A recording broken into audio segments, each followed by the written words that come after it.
Os mongóis. O exército inimigo estava esperando. Formação montada, flancos protegidos, posição defensiva estabelecida. Tudo pronto para a batalha. O problema é que os mongóis não estavam indo para onde o inimigo esperava, já estavam em outro lugar. Esse era o núcleo do sistema mongol de guerra. Não era força bruta, não era número superior, era total controle do espaço e do tempo. Enquanto exércitos convencionais marchavam 30 km por dia e dependiam de linhas de suprimento, um guerreiro mongol trocava de montaria em movimento e cobria mais de 100 km num único dia. Chegava antes, escolhia o terreno, definia as condições da batalha antes que o inimigo pudesse reagir. Cada guerreiro levava consigo não um cavalo, mas 5. Isso não era ostentação, era logística de guerra. Com cavalos frescos em rotação, o ritmo não caía. A distância não era obstáculo, era arma. A armadura era leve por design. Couro endurecido com escamas de metal sobrepostas.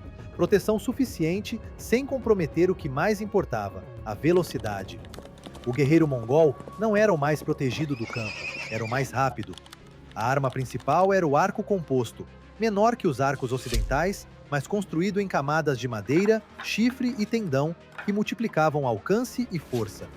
Um arqueiro mongol a cavalo disparava em qualquer direção, inclusive para trás, em retirada.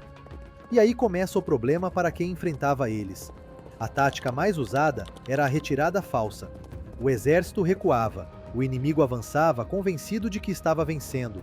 E então, os flancos se fechavam, os arqueiros giravam e a formação inimiga que havia avançado confiante se via completamente rodeada, longe da própria linha de suporte, sem rota de saída. Não era improviso, era manobra coordenada por sinais de bandeira e tambores, ensaiada, repetida. Funcionava com tanta regularidade porque o impulso de avançar quando o inimigo parece recuar é quase impossível de controlar, e os mongóis sabiam disso. O único limite real deles era o cerco às cidades muradas. Cavalaria e arco não derrubam paredes de pedra. É aqui que tudo muda. Em vez de parar, eles aprenderam. Absorveram engenheiros de povos conquistados, incorporaram tecnologia de cerco chinesa e persa e passaram a usar catapultas que nunca haviam operado antes. Um povo nômade aprendendo engenharia de cerco para continuar avançando. O resultado foi o maior império contíguo da história, da China ao leste europeu, construído sobre um princípio simples e quase impossível de replicar. Eles preparavam a guerra antes de começar a guerrear. Quando chegavam, o inimigo já estava perdendo, só ainda não sabia. Os vikings. Os mongóis dominavam pela escala. O que vem agora funcionava de outra forma, menor, mais rápido, mais direto. A cidade estava dormindo quando os navios apareceram no rio. Nenhum sinal, nenhum mensageiro, nenhum barulho de exército se aproximando pela estrada. E quando os vikings desciam com os pés na areia, já era tarde para qualquer coisa. O dracar era o motivo de tudo isso. Casco plano e raso, navegava em alto mar e em rios ao mesmo tempo. Enquanto qualquer outro navio encalharia metros antes da margem, o dracar encostava direto na praia. Os guerreiros desembarcavam em segundos, em movimento antes que a defesa se organizasse. Cada homem carregava o essencial: escudo redondo de madeira reforçada, usado para empurrar e absorver impacto. Machado pesado, capaz de fender escudo e armadura. Lança para a distância, faca para o que sobrasse. Elmo simples de ferro, sem nada que atrapalhasse o campo de visão. E aqui vale um segundo. Aquela imagem do viking com capacete cheio de chifres é mito. Não existe evidência histórica de uso em batalha. Comenta aí, você sempre achou que era verdade? Em combate, avançavam compactos, escudos na frente, barreira móvel e agressiva. Não era rígido como uma formação clássica. Quando o espaço abria, brigavam individualmente. Quando a pressão aumentava, fechavam de volta. Fluido, adaptável, difícil de antecipar. O risco real aparecia quando o inimigo tinha tempo de se organizar. Um exército estruturado, com cavalaria estabelecida e formação montada, neutralizava o ataque rápido. E aí, o dracar resolvia isso também. Com vento favorável, atingia 37 km por hora. Um mensageiro saindo no momento exato do ataque raramente chegava a tempo de alertar a próxima cidade. E a próxima cidade, muitas vezes, nem sabia que estava no caminho. O diferencial decisivo dos vikings não era o machado, não era a coragem, não era o grito de guerra. Era a imprevisibilidade estrutural. Podiam aparecer em qualquer lugar com água suficiente para o casco flutuar. E no mundo medieval, a água estava em todo lugar. Os samurais. Os vikings venciam chegando antes. Os samurais venciam sendo melhores. Isso soa simples, mas o que está por trás é um sistema de desenvolvimento técnico que poucos povos levaram ao mesmo nível. A armadura deles, a Yoroi, foi construída para equilibrar proteção e movimento. Placas de metal e couro lacado em camadas sobrepostas, distribuindo impacto sem travar o corpo. Um guerreiro europeu com armadura completa de placas se movia com restrição significativa. O samurai girava, agachava, mudava de direção. A proteção existia sem sacrificar a agilidade. 3 armas. O arco, com precisão construída em anos de prática diária. A lança, em formação e combate individual. E a katana, fabricada com um processo de dobramento do aço que criava dureza e flexibilidade ao mesmo tempo. Não quebrava facilmente, cortava com precisão. Um samurai treinado não golpeava com força bruta. Ele cortava usando o movimento do corpo inteiro, não só o braço. Essa diferença parece pequena. No combate, ela é tudo. Em campo aberto, a cavalaria avançava, os arqueiros abriam a distância, a infantaria fechava o espaço. O objetivo era criar desordem antes do contato direto, enfraquecer a linha antes de entrar nela. O momento crítico era o combate fechado com um grande número de inimigos. Ali, massa podia superar técnica. É aqui que tudo muda. Um guerreiro com domínio técnico real resistia mais, causava mais dano e tomava decisões mais rápidas sob pressão. Não porque era sobrenatural, porque havia feito aquilo milhares de vezes. O corpo sabia o que fazer antes da mente decidir. Dizem que alguns eram capazes de cortar um objeto lançado no ar com um único movimento. Relatos históricos e testes com katanas reais sugerem que a lâmina era capaz de resultados impressionantes. Comenta aí, você acha que o nível técnico deles era realmente tão diferente dos outros guerreiros da época? O diferencial decisivo dos samurais era esse. Eles faziam a guerra melhor e sabiam exatamente o que estavam fazendo em cada segundo do combate. Os legionários romanos. Técnica individual. Os samurais levaram isso ao limite. Os romanos construíram algo diferente e, em muitos sentidos, mais assustador. Eles não precisavam do guerreiro mais forte, precisavam que o sistema funcionasse. A legião romana dependia de uma estrutura tão bem montada que operava com eficiência, mesmo quando os homens dentro dela eram comuns. Era a guerra industrializada, séculos antes de qualquer outro povo pensar nessa escala. A armadura do legionário era calculada para combate prolongado. Faixas articuladas de metal no torso, grevas nas pernas, elmo com proteção lateral sem bloquear a visão periférica. Nada em excesso, tudo com função. O scutum, o escudo retangular e curvado, era o centro de tudo. Pesado, resistente, projetado para a formação coletiva. Sozinho era uma barreira. Em grupo, criava uma muralha viva que avançava. As armas principais eram 2. O pilum, lança de arremesso com ponta de ferro, projetada para entortar ao atingir o escudo inimigo. Intencional. Uma lança presa e entortada no escudo pesava, atrapalhava, forçava o inimigo a largar a proteção no pior momento possível. Logo depois, o legionário entrava com o gladius, espada curta, direta, eficiente em espaços fechados. A tática era pressão contínua com renovação constante. As fileiras da frente combatiam. Quando cansavam, recuavam de forma organizada e outra linha avançava. O inimigo nunca enfrentava um soldado exausto por muito tempo. Enfrentava um sistema que não cansava. O problema real para os romanos era o terreno irregular. Floresta, montanha, espaço confinado, a formação perdia a eficiência e o legionário ficava vulnerável. Foi exatamente isso que aconteceu na Batalha da Floresta de Teutoburgo. 3 legiões destruídas por tribos germânicas que usaram o ambiente para desfazer cada vantagem romana. O sistema que funcionava em campo aberto entrou numa floresta densa e foi desmontado. Mas em campo aberto, era quase impossível vencer uma máquina treinada para se reorganizar sob pressão e sustentar o combate por mais tempo do que qualquer exército da época conseguia aguentar. O diferencial decisivo não era o soldado, era a estrutura. E estruturas não cansam. Os Templários. Os romanos venciam pela organização que não cansava. Os templários venciam pelo impacto que não parava. São dois modelos opostos. Os dois funcionavam. Um cavaleiro templário em pleno combate era uma máquina de força concentrada. Cota de malha cobrindo o corpo inteiro. Placas de metal nos pontos críticos. Elmo fechado cobrindo o rosto.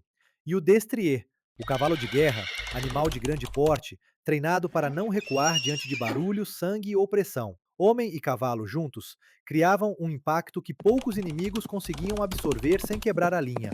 A lança era a arma do primeiro contato, segurada firmemente sob o braço. A carga de um cavaleiro concentrava a força do cavalo em movimento num único ponto. Quase impossível ficar de pé no caminho disso. Depois do impacto, a espada assumia. A tática era o choque coordenado. Não atacavam sozinhos.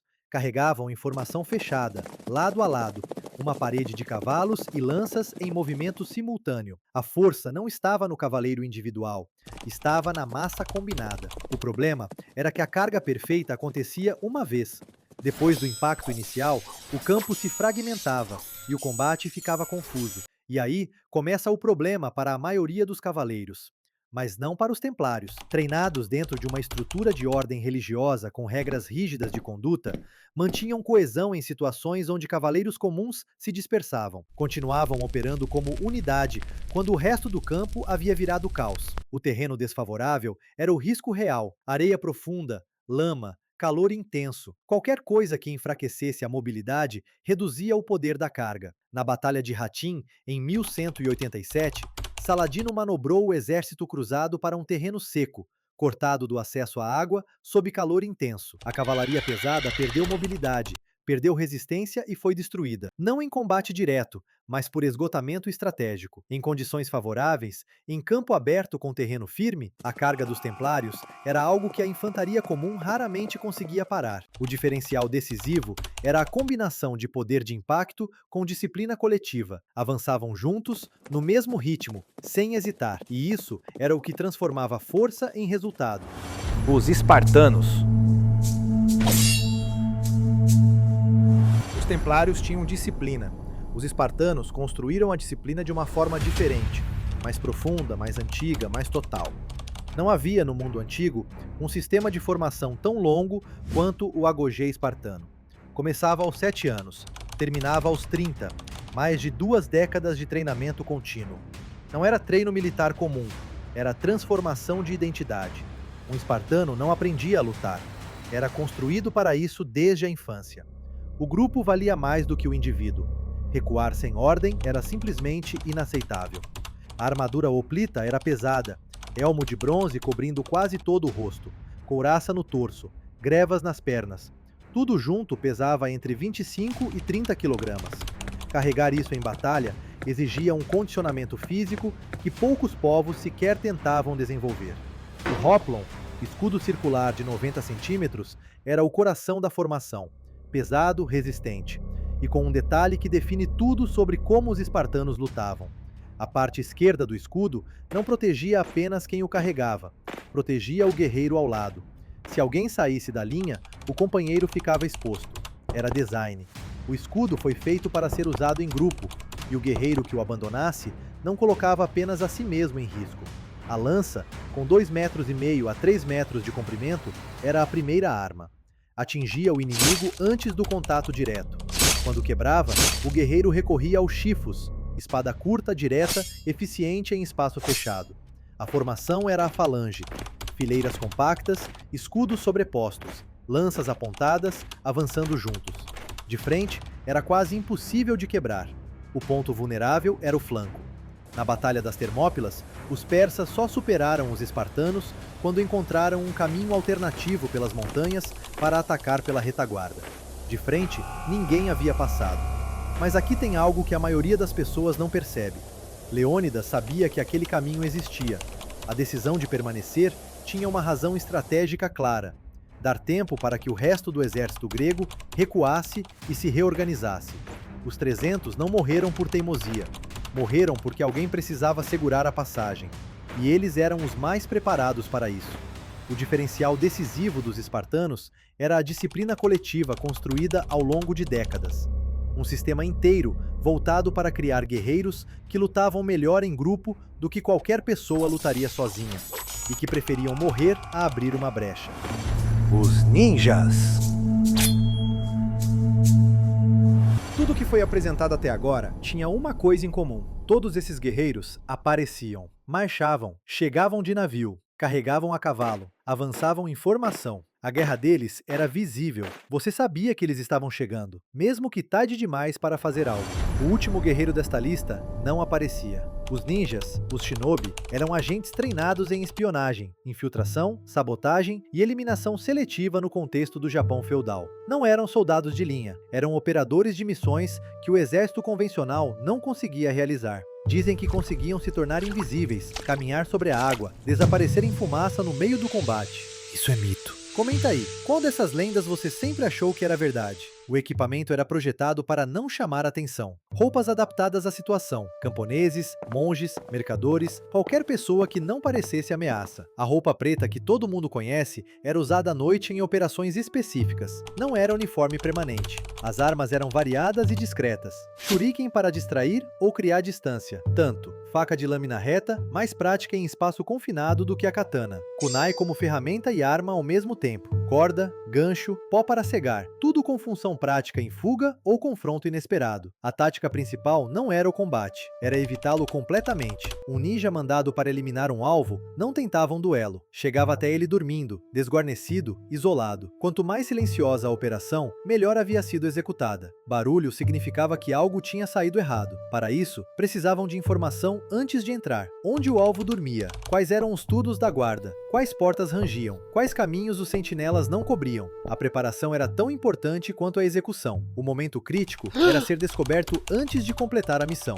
E nesse ponto, já era tarde. Uma vez identificado, perdia tudo. Sem o elemento surpresa, era um agente com equipamento leve, enfrentando guardas treinados em terreno familiar. As probabilidades invertiam completamente. A resposta para esse risco era a preparação obsessiva. Conhecer o terreno melhor do que quem o guardava. Ter rotas de fuga mapeadas antes de entrar. Nunca depender de um único plano. O efeito disso ia muito além de cada missão individual. Saber que um ninja podia estar em qualquer lugar, a qualquer momento, mudava o comportamento de generais e líderes. Dormiam com mais guardas, trocavam de rota, desconfiavam de serventes. O medo do invisível é diferente do medo de um exército que você pode ver na planície. É um medo que não tem direção, e isso por si só já era uma vantagem. O diferencial decisivo dos ninjas era agir onde a guerra convencional não chegava. Enquanto exércitos inteiros se posicionavam em campo aberto, um agente com o treinamento certo podia mudar o resultado de uma guerra eliminando a pessoa certa, destruindo o suprimento certo, passando a informação certa para o lado certo. Não era força, era precisão silenciosa, e na maioria das vezes, ninguém sabia que havia acontecido. 7 guerreiros. 7 formas completamente diferentes de vencer. Um controlava o campo inteiro antes de chegar. Outro aparecia onde ninguém esperava. Um terceiro refinava cada movimento até virar arte. Um quarto construía um sistema que funcionava mesmo quando os homens dentro dele eram comuns. Um quinto quebrava linhas com força coordenada. Um sexto criou guerreiros que preferiam morrer a abrir uma brecha. E o último vencia sem aparecer. No fim, não era o mais forte que vencia, era quem sabia exatamente como vencer. Alguns desses guerreiros já foram aprofundados aqui no canal. O sistema de treinamento dos espartanos tem um vídeo inteiro, e o Drakkar dos vikings, e como ele mudou a lógica de guerra da Europa medieval também. Agora deixa nos comentários, qual desses 7 sistemas de guerra você acha que seria mais difícil de enfrentar? E por quê? Se inscreve no canal, o próximo vídeo continua nessa linha.